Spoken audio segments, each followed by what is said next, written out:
Hey guys, today I'll be trying a new format. I'll be looking through some skill evolutions that we received near the beginning of the new year, as well as more recently a few days ago. Now, I wanted to make this video quite a while ago, but this and that happened and my motivation wasn't there, and it's also not something I'm used to in terms of what I would normally be doing. This will be mostly scripted. Right now it's not scripted. I do want to keep it natural. Because obviously I'm just, my natural self is that charming. Probably. Right? Anyways, let's continue. So, in this New Year's period, we received 2 different volumes of skill evolutions. However, one of them is just volume 9 of the usual skill evolutions, and one of them, the other one, is volume 1 of an entirely new class skill-specific evolutions. And the difference between the two is, well, you already know that skill evolutions, the regular kind, can apply to any card as long as that card has the skill in question that has the evolution. Skill-specific evolutions, however, can only apply to a specific skill within a specific card.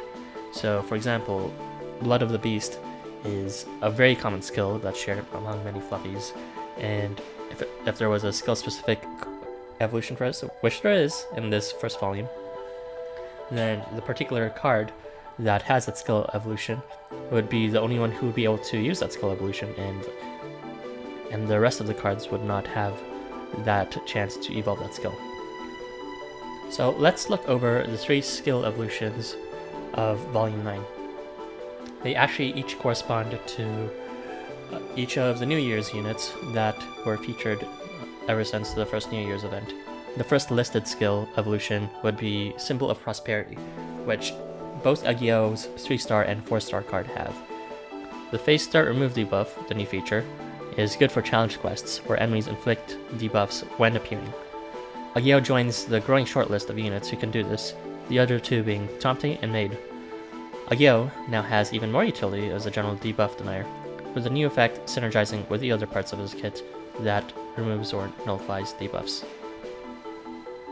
The next listed skill would be Giant Dominator, owned by only Golenbursty's 4-star card, not his 3-star card. Firstly, more reliability for the damage buff, concentration is always good. But more interestingly, Golenbursty now has pseudo-immunity to all debuffs except skill ceiling types at high but not guaranteed rate. Before the skill, it was only possible to deny a couple of buffs at the same time with Nullify and Reflect debuff. This skill allows denial of more than 2 debuffs in a single attack. With the rest of his kit, Golenbursty can now continue his role as a frontline face tanker with more safety. The evolution also made his ability to gain Vigor and CP when debuffed much safer. And lastly, and pretty importantly, it removes the extremely questionable self-debuff paralysis that he inflicts on himself when he charges. I had no idea why it was there. I mean, I kind of do in terms of its lore, but that sort of made him the opposite of a must pick, a must not pick.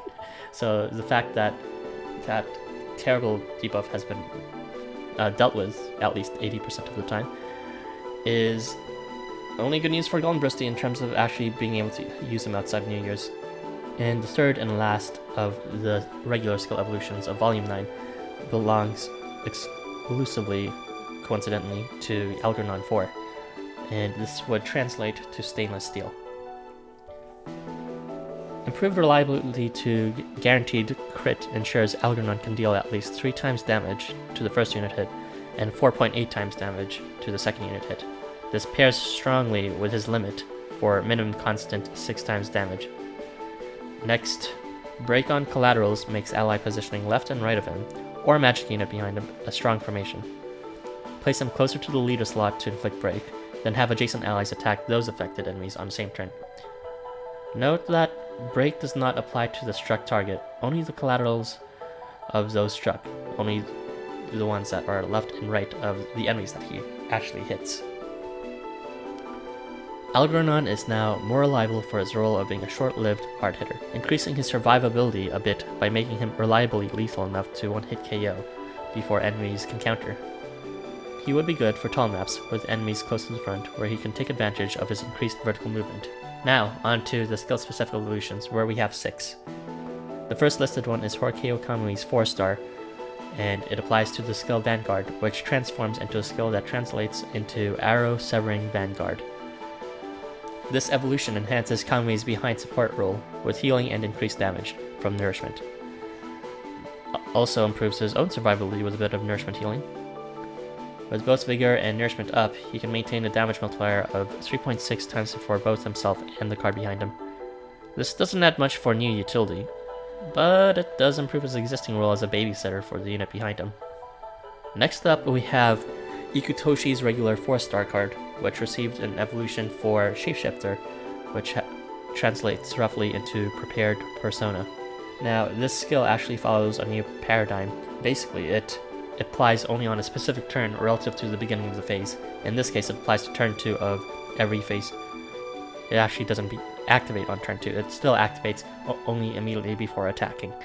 So it's kind of a combination of conditions where it has to be on a specific turn and then he still has to activate it through attacking. With both attack up and crit double plus stacked, his damage is multiplied by a whopping 13.2 times. Evasion piercing is a nice bonus too. You may find use in challenge quests where the first turn your team is disabled, but the following turn a comeback is possible. With both combined, he can bypass anyone appearing evasion shenanigans, and still make a show in the following turn. The next listed skill belongs exclusively to Gabriel's 5-star, and it affects the skill Artist, which translates into Angelic Voice. She is now one of the best charmers in the game, and is comparable to Christmas Ager, who inflicts it at the same range, but at a lower rate every turn instead of on move. She is also now in the unique position of being a wide-range healer and CP battery, which may come in useful for challenge quests with certain positional gimmicks. With this wide area of effect for her support, coupled with her extended horizontal movement and her ability to charm, she may have cheesing potential.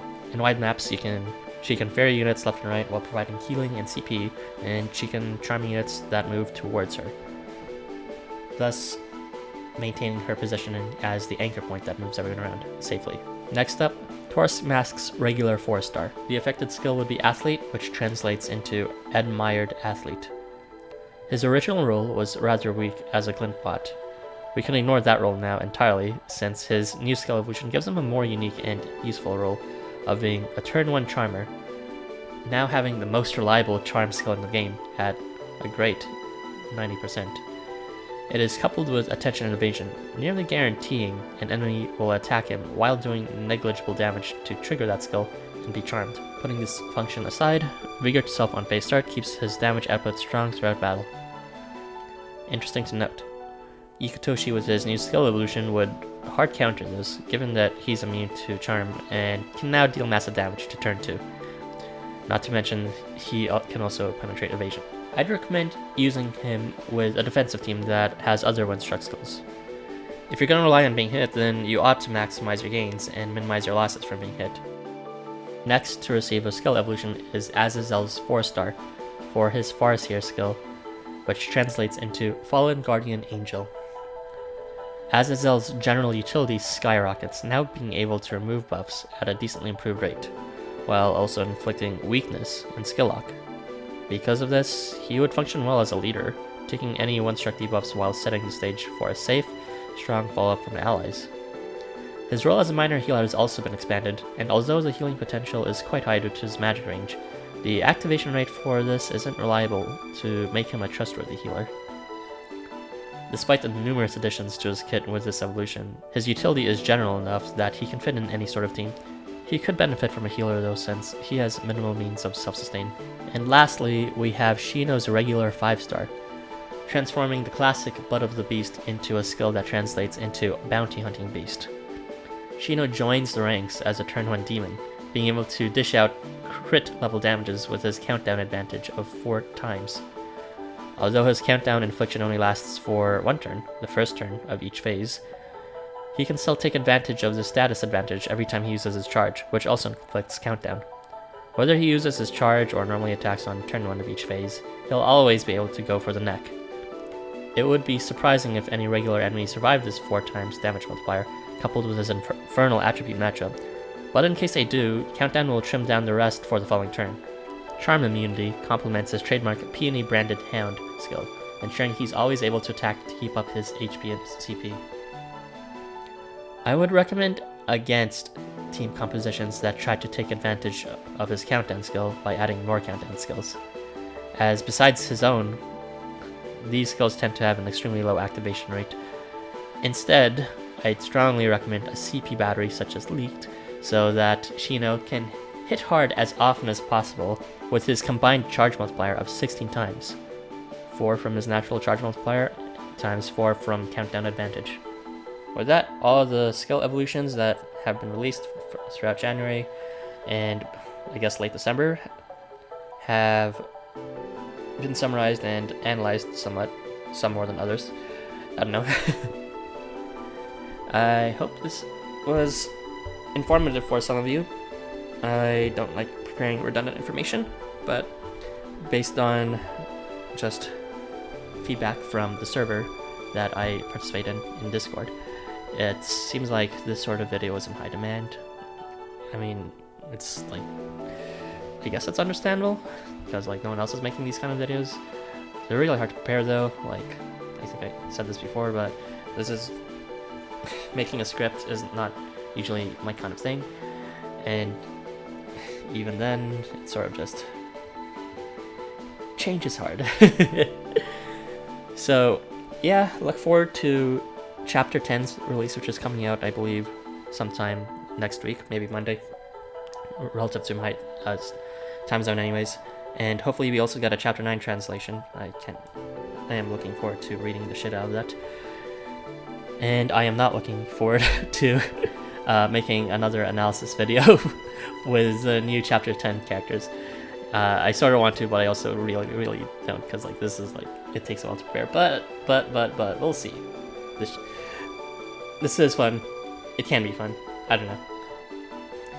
Well, with that said, I hoped you guys learned a thing or two, and I will see you in the next video. Bye!